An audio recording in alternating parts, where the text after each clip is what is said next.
This is Hidden Killers Week in Review. A look back at the most prolific stories of the week. This is Murder in the Morning with Tony Brueski and Stacey Cole. Oh, Lori Vallow, Daybell, more adventures are about to begin, everyone. If you're maybe, I don't know, staying home for a few days, maybe you're sick with the COVID or the flu or the whatever, it's springtime, that stuff goes around. You got some good viewing coming up. The trial of Lori Vallow Daybell is about to begin. The jury is in. Lori Daybell will now face her second murder-related trial, this time in Arizona, and she's doing it her way. Lori's doing it her way. Yes, she is. She should like sing that at the trial. It would be great. I'm doing it my way, melting my kids in buckets. At this point, would that surprise you? It wouldn't surprise me. Like a Lori Vallow karaoke hour? Mm-hmm. That'd be interesting. As in, she's representing herself. The woman already sentenced to life in prison for the murders of her children and fifth husband's former wife is now stepping into a courtroom again, only this time it's as her own attorney. If you thought the case couldn't get any more bizarre, here we go. 12 jurors and 4 alternatives were selected in just 2 days down in Maricopa County. You think that I'm really curious. I'm wondering why this went so quick. I'm guessing because Lori's her own attorney and doesn't know how to select jurors and how that process works, because you have a big say in that. Can you imagine being a juror being questioned and being questioned by Lori Vallow Daybell in that process? You know, what strikes me as interesting is the breakdown of the jury. It's mainly men. Wow. Was this intentional? Think about how she gets men in her web and under her spell, so to speak. Maybe this was intentional, that she's going to try to sway them and pull them into her web. She can offer she can give them coupons, join me in jail for conjugal visits. Well, just a hypothetical wink and a nod. Buy one, get one free, set me free. Or you're not setting her free. She's still going back to prison, but it just struck me as weird that it wasn't a split. It wasn't like a 6 to 7. It's, what is it, like 13 to? I don't know, but yeah, wow. It's a weird breakdown. I didn't know it could be that. I don't know. You could have a jury that's that dramatically split. 13 men and 3 women. I've never heard of such a split jury. That's what I'm talking about. This feels really intentional. Wow. Doesn't it? That's weird. It is weird, but maybe she thinks that women wouldn't be sympathetic to her case, but men might.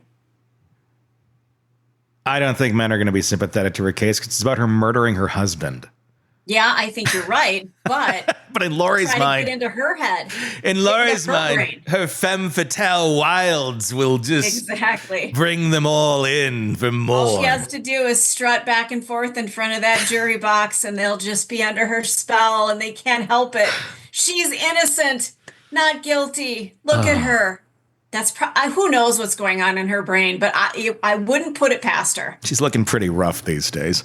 The final panel includes 13 men and 3 women. It's right in front of me, who were sworn in and instructed by the judge Tuesday afternoon. Their job: decide whether Lori Vallow Daybell conspired to murder her 4th husband, Charles Vallow. Here's what's alleged. On July 11th of 2019, Charles Vallow went to Lori's house in Chandler, Arizona to pick up his son, JJ. That's when Alex Cox, Lori's brother, shot him. Cox claimed it was self-defense. No charges were ever filed against him because, in a twist of either karma or tragic coincidence or God just saying, you gotta go now, depending on how you see it, he died in December of 2019. Natural causes. Wink. In air quotes, just 5 months after Charles was killed. So now it's Lori on trial. Prosecutors say she wasn't just a bystander. They claim she was in on it. Conspiracy to commit first-degree murder. If the jury agrees, she could be looking at another life sentence.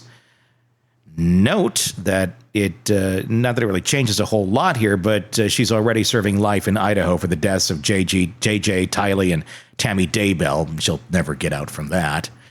How about the setup here? The trial will run Monday through Thursday, 10:30 a.m. to 4:30 p.m. There you go. There's your time. Arizona time. Video camera will be put in the courtroom with a 30-minute delay for live streaming. So, yes, you can watch this unfold just with a little bit of lag. It's better than last time. Last time we just had audio from the courtroom. This time we get to see it all. We get to see Lori in action. This is the double feature you've been waiting for. Lori will be navigating the courtroom solo, but not entirely alone. She has 2 advisory attorneys, a paralegal, and an investigator in her corner, kind of. I mean, have you seen these people's reactions in their videos? Like when she's in court, they look like they'd rather be anywhere but next to Lori Daybell. Yeah, they look like they could use a Snickers. Or break off a piece of that Kit Kat bar. Yeah. Or downing a bottle of vodka.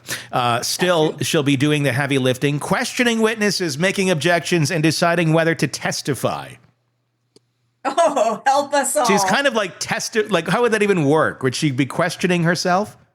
I know, I read how this works. So what they would do, and I don't know if it's in our story or not, because I saw several versions of this. She would write out the questions beforehand, give them to the judge, and the judge would have somebody else read them to her. So she creates her own questions. Yeah. And someone else reads them to her. And that would be great. And then Cross comes in, and then she's completely screwed. Mm-hmm. Mm-hmm. Again, we are poking a rabid, dying animal with a flaming stick by doing this trial. On the side of the road. On the side of the road. Yeah. That's like, I think it's kind of dead. It's like zombie-ish almost. Like, just put it out of its misery. Mm-hmm. And if she does choose to take the stand, she won't be able to ask her own questions directly. The judge has ruled that she'll need to write them down ahead of time and have someone else read them aloud. It's like, trial Mad Libs, basically. And you really don't know what you're going to get. You really don't. Yeah.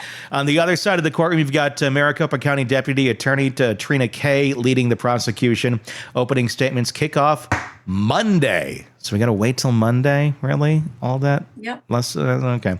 From there, we'll see how Lori Vallow Daybell handles being the accused and the defense. She's not fighting for freedom. She's already locked away for life, but the case it's twisted through many deaths and doomsday beliefs and courtroom chaos. She's still not going down lightly. She's going to try and clear her name on the death of Charles and the attempted murder of Brandon Boudreaux. Let's take a look at some of her in court just the other day. I'm not going to keep rehashing this with you. The fact that he's using different IP addresses and not messaging through the actual phone number that's protected, I think, is part of the problem. So if he's not using the program correctly, that's an issue you need to take up with your attorney. How is he using it incorrectly? I just told you. He's not messaging through the phone number. He's using different IP How addresses. can you message other than the phone number? I don't understand that.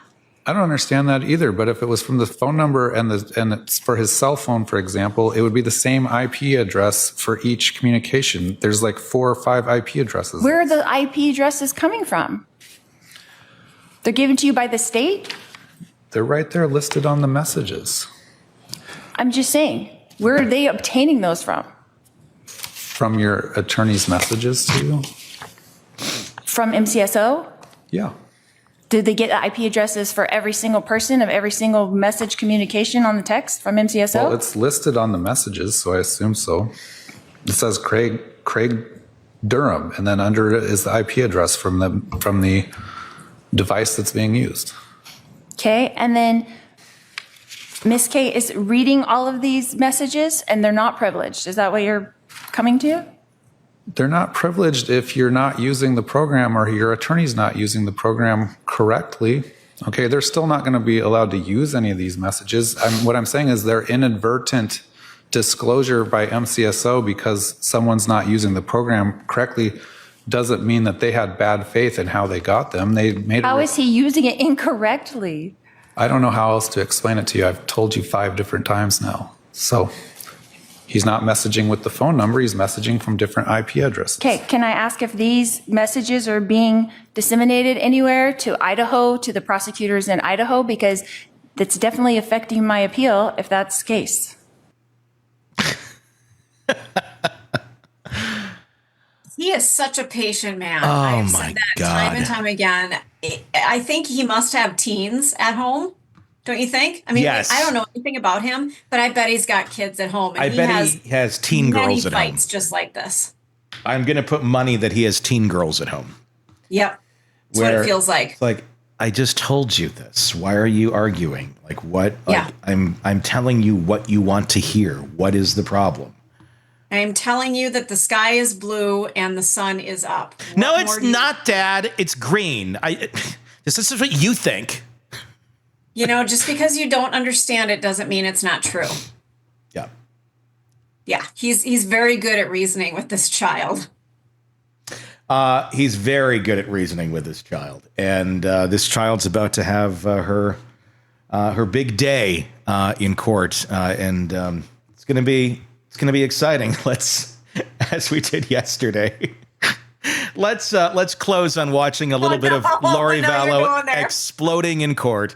Because she's wearing the belt. This is the power of AI. We'll leave you on this happy note today of watching Lori in a bit of a supernatural state. Let's take a look.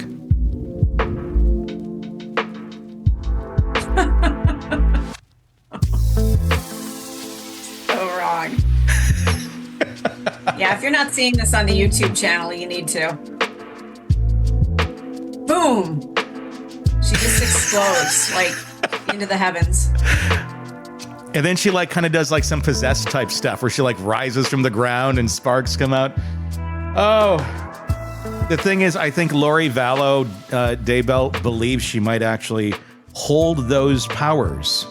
That's the scary part of her. Be really scary if this actually does happen in court, which, you know, at this point, I'm not going to, cross anything out as being a possibility.